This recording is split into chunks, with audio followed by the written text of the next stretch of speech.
Alright guys, it's that time of the year. I'm going to be counting down my top 10 albums from 2019. I'm going to say this was a pretty hard year to do this because there was a ton of good music this year. So stick around and make sure you check out what I picked right after this.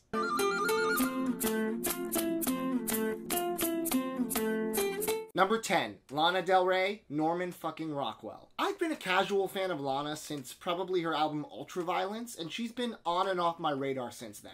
At first I thought that her moody, SoCal-tinged ballads kind of got a little boring as you listen to a full album of it, so I never really listened to many of her projects in full. By the time I was done with the first track on NFR, my jaw was on the floor. The rest of this album envelops you in this kind of psychedelic depression that is as heartbreaking as it is comforting. There's something very succinct about this album that feels very earned and realized, and it's almost like she's mastered a sound that she has spent so long working towards. This album is a big mood, and unlike her other records, I never tire of it. Before this year, I firmly believed that Jack Antonoff, when he worked with an artist, destroyed any creativity they brought to the table and put them in a box.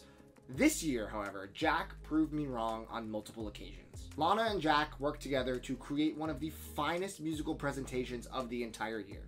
If you're in the mood to get kicked right in the feels, I cannot recommend this album enough. I don't have a copy yet, so I didn't hold it up because I'm still struggling to figure out which overpriced variant I want to buy. Because at retail, this was I think 35 bucks for the standard, and the variants were 50 plus. I don't know what's going on with this industry, but it keeps getting pricier and pricier. Number 9, Thom Yorke, Anima. Radiohead is one of my favorite bands, and while I've enjoyed all of Thom Yorke's solo and side projects, nothing has really resonated with me in the way that their albums do. This all changed with Anima. Finally, I feel like he accomplished the record that he set out to do since he went solo, and this is the first one that feels like it actually stands on two legs without the Radiohead guys propping him up. Heady, tribal, equal parts ambient and chaotic, showing you some of the most complex electronic parts I've heard in a long time, really wearing his influence and respect for Flying Lotus on his sleeve. This album is an absolute masterpiece, and I was so excited to see one of my favorite singers and musicians, Thom Yorke, come out with something that was so beautiful after being slightly disappointed in the past. Also, the presentation of this deluxe record is incredible. This super hard book came with this awesome gatefold with some photos on the inside as a little booklet of sorts, and the discs themselves came on these really nice orangey translucent records. Number 8, Richard Houghten, Music for Drifters. I am extremely proud of my friend Richard with this release. This is my favorite thing that Richard has released to date. Inspired a lot by Brazilian rhythm and guitar, he takes his down-tempo folktronica sounds to an entirely new level. Listening to this record, I feel like it almost gives me the same vibes as when I listen to a new Jabez record. They're not the same sonically, but there's something magical about both of them. This is perfect for listening with intent and also as background music, which is a really impressive thing to do. I own a shameful amount of copies of this record. I mean, I have a lot of variants of this record, and this is just 3 of I think 5 total that I have. I was looking around the room and I couldn't find the other 2, but they're hiding somewhere. Richard has done this amazing holographic thing with this record. This is one of the most creative and beautiful records I own, and I'm sure all of you who own this also agree. Number 7, Taylor Swift, Lover. Another success for Mr. Jack Antonoff this year, and of course, Taylor Swift. Growing up, I was actually a pretty big fan of Taylor Swift. A lot of you guys may not know that. I've referenced it occasionally, but you really have to watch all my videos to hear it. I really enjoyed Fearless when it came out. I loved Speak Now, and Red is an album that I think is her best album of her entire discography, and I still listen to it fairly frequently. That being said, her massively successful 1989 record didn't really stick with me the way it did with everyone else. I felt it was a little too radio friendly, a little too sugar poppy, and kind of just sterile and boring.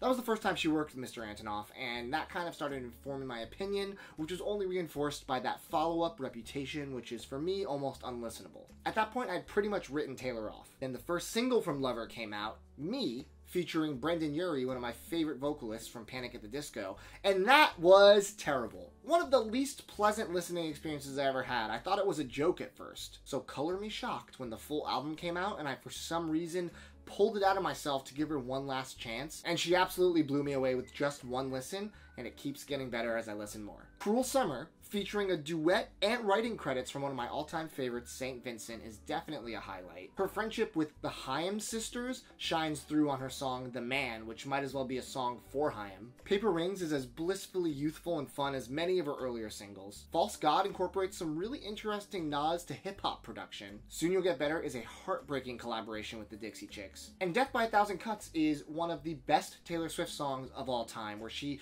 dives headfirst into the pool of indie rock music and starts doing laps. I am pleasantly surprised and shocked at this strong return to form for Taylor Swift, and she has made an incredible album this year that I'm happy to put on this list. I need to go grab that pink and blue pressing of the album ASAP.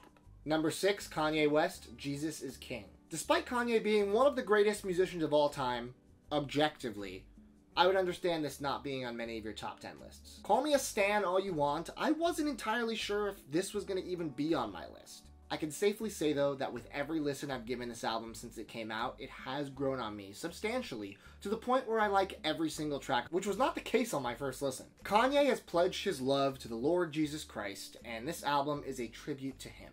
I am not a religious person at all, so on first impression I thought this album might rub me the wrong way and be a little hard to relate to. On the contrary, I think Kanye might be the only person that could create a religious album and have me connect to it sonically and thematically at times. This album is very short. Much like Ye and Kids See Ghosts, this sits roughly around 27 minutes. And truthfully, I'm pretty thankful. If Kanye did a full hour of this, it might have been too much to handle. He gets in and out with masterful production and concepts before you tire of it, which is a testament to how intelligent he is when it comes to creating an album and sending it to the people. From the building hallelujah choruses of Selah into the whip crack Follow God banger, the album starts off really strong. And then there's an element of Yeezus level brilliance at the end of Follow God, where he screams, and it leads directly into the most beautiful guitar work on Closed on Sunday, one of my favorite tracks on the record. Use This Gospel reunites the brothers' clips and puts them next to Kenny G, the saxophonist on the track. Now, most producers could not pull this off. Kanye did. I don't know if I would necessarily like more albums in this vein from Kanye, but if there's one thing we can feel confident saying looking back at Kanye's career, he loves to switch his style up. And if they hate, then let them hate. Watch the money pile up. Number 5, Billie Eilish, When We All Fall Asleep, Where Do We Go? The hype is real, guys. I didn't want to give into it at first, but after hearing that incredibly catchy beat of Bad Guy so many times, just by existing as a human in 2019 in public, I wanted to give the full album a shot, and it was fantastic.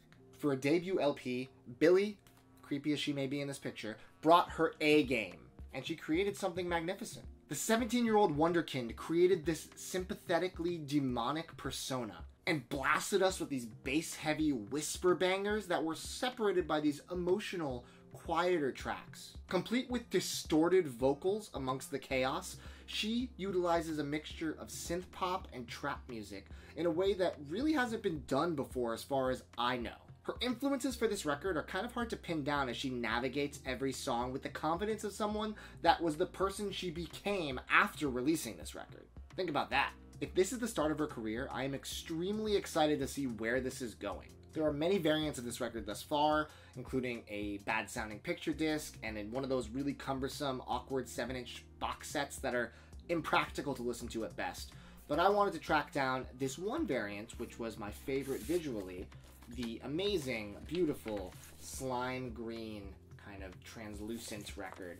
I just think that kind of matches the vibe of this record pretty well. As for the pressing itself, the bass and the mastering are amazing, but there were some quality control issues, I think, because there's a little bit of surface noise, so you take the good with the bad. Number 4, Tycho, Weather. Another one of my all-time favorites, Tycho, released the first album outside of the trilogy, which featured Dive, Awake, and Epoch. When Scott announced they were moving away from a completely downtempo electronic sound and involving a vocalist, the very talented Saint Sinner, I was, needless to say, a bit concerned. I didn't know what to expect, as I knew them at this point as a band that crafted these absolutely gorgeous, warm, pulsing soundscapes and didn't need a vocalist at all because the music itself told enough of a story. The second single from the album was the first one that featured Saint Sinner's vocals, and it was called Pink and Blue, and on first listen, I was slightly underwhelmed. I was a bit concerned, but I still trusted Scott, as I always did, and when the full album came out, I'm extremely glad to say it was amazing. I needed the context to fully appreciate what he was getting at, and I feel stupid for doubting him at all to begin with. Every time I heard it, there were new vocal nuances and instrumental flurries that just dazzled me the way he has done with every album to date. I quickly came to realize this wasn't just Tycho with a vocalist, this was Tycho infused with a vocalist, which are two very different things. There are some instrumental tracks on the album that go in between the ones with vocals, and they intertwine perfectly to create this excellent story that ends a little too soon in my opinion. But we are supposed to be getting a full instrumental version of this record with expanded and altered tracks, so I'm looking forward to that in 2020. I can safely say I love every note of this record, and it is up there with the best of the best they've released thus far. If you're looking for a starting point with this record, I would say Japan is probably my favorite track. Gives you the best of both worlds. I have a few variants of this record, including this clear, which is signed, and the blue from his web store, and I have this pink dinked version. So, this year has made me a bit of a variant hog. Number 3, Better Oblivion Community Center, Better Oblivion Community Center. I've been a fan of Conor Oberst since high school, back when I listened to a lot of Bright Eyes in my teenage angst phase. And over the past few years, I have fallen in love with everything that Phoebe Bridgers has touched, Better Oblivion Community Center included. BOCC brought the two of them together in the most unexpectedly terrific musical duo since, I don't know, Run the Jewels. Their gentle yet commanding vocals trade off perfectly throughout the record, and occasionally were met with this beautiful harmonic bliss, making this a wonderful listen song to song, and one that is so easy to just put on and let play. And because of that, I've listened to this quite a bit this year. I have the limited orange variant, which I think matches the cover really nicely, and I am looking forward to the next album, which their teasing is almost done, and maybe we'll see in 2020. Number 2, Vampire Weekend, Father of the Bride. I wasn't really sure what to expect with this album after Rostam left the band. He was chiefly responsible for helping them pioneer their indie pop, preppy, Afrobeat-inspired sound that won them so much acclaim with their first album all the way through their third. Apparently they took their learnings that they had with Rostam and they internalized them and let Ezra run a little bit further with his worship or love for Jerry Garcia, added some more hired guns that are all extremely talented at what they do, and through that we received Father of the Bride. Harmony Hall was the first track I heard from this, and from that shimmery, mesmerizing guitar in the beginning, I knew this was going to be not just a special track, but a special album. Danielle Haim is all over this record too, lending her vocals to a multitude of tracks, doing her country Fleetwood Mac type impression, and it adds a lot of excellent texture to the record. This album is almost an hour long, so you would expect there to be a couple stinkers on here, but quite the opposite, every single track serves a purpose and is excellent. The album's phases fit together in these perfect sonic puzzle pieces, despite the genres jumping all around from indie folk to pop to even hip-hop and techno-influenced sounds. Really crazy experimentation, all of it a success. This was a lovely surprise from the band I love so much, and it got a disgusting amount of play this year. I picked up the Spotify exclusive green and blue split, matching the earth on the cover very nicely, and the signed covers they provided for some of us was a really nice touch as well. And number 1, The National, I Am Easy to Find. My favorite band released an album this year. No brainer it would be a number 1, right? Well, their last release, Sleep Well Beast, was number 2 on my 2017 list. And I love my second pick of this list, Vampire Weekend, so much it was very tough to decide, but ultimately, after much deliberation, this won out. It helped me that the first time I heard this album was live at a special show they did in LA, where I got to sit front row and heard everything for the first time with female vocalists. Beautiful night. Alligator is my favorite National record of all time, but I can safely say that having listened to a lot of their catalog and a lot of this record this year, this is probably in my top 3 albums they have released thus far, and with enough time, I think this might become my favorite record.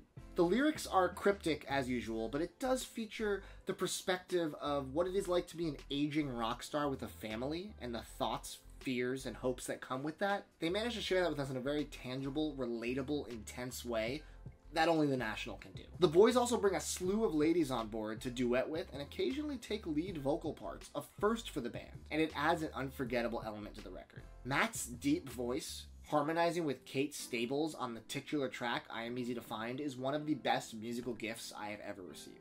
This album also had the legendary years in the making Rylan finally make its LP debut. And to top it all off, it's accompanied by an amazing short film that not only provides a good companion to the album, it provides rich and important context. I have the Cherry Tree Fan Club version, I have the deluxe 3-disc version, but my new favorite version is one that Newbury Comics posted, a signed copy of the clear version. So thanks to Newbury for this. Stoked to have this amongst my collection of other signed National goodies. This album was something I didn't know that the band had in them 8 albums later and 18 years down the road, but I will say this.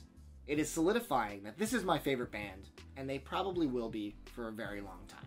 Alright guys, that is my list of my top 10 for 2019. I want you to leave a comment and tell me what your top 10 is, or what you think of my list. I always love reading the albums that I missed out on. Helps me give a second chance to some stuff I might have passed up. And this is always a great part of the year to get some great music recommendations. So make sure you drop a comment, and make sure you subscribe to Too Many Records. Make sure the bell is turned on so you don't miss any notifications. I have a ton of amazing stuff planned for 2020, and I hope you'll come along with me. So thank you guys for watching. I hope to check out some of the albums on this list. More videos very soon. Take it easy.